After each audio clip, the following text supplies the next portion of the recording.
This evening I saw an interesting play in New York City called Cramer Fauci, and it's that Fauci, and it has to do with the issue regarding HIV and AIDS.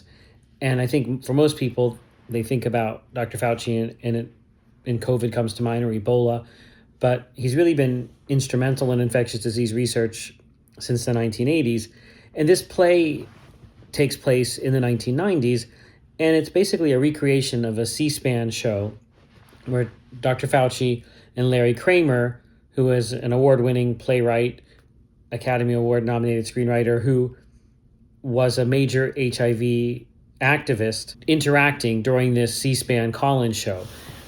And what it really portrays is the bureaucratic inertia that was in place during the early years of HIV/AIDS in terms of research, in terms of new drugs, and the frustration that certain AIDS activists had with it. And it really shows kind of the tension between what was happening and the work that was being done with HIV/AIDS, which was sort of unprecedented by the 1990s in terms of how much research dollars had been diverted or allocated to it versus the burden of disease compared to heart disease or cancer, for example. But the fact that there was this urgency because people were in the midst of a plague.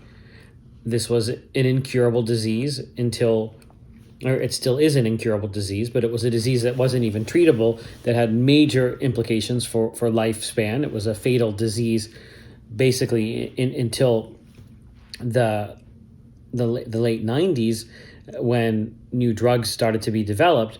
And the play, I think, is very well done because it actually shows how people were grappling with those issues and how people were starting to conceptualize HIV/AIDS as a plague versus an endemic disease or versus a chronic disease. All of that was happening, and for many people, it's not something that's front of mind anymore, but it was a major debate, and it created a lot of clash and a lot of conflict between activists and people like Dr. Fauci. So this is a really good play that's at NYU Skirball for a couple of weeks. It's worth seeing. Hopefully this goes somewhere into a bigger venue so that other people can see it, but it is a really important story that's important to tell. And some of the same themes there appeared during COVID as well, with the role of the government with infectious disease.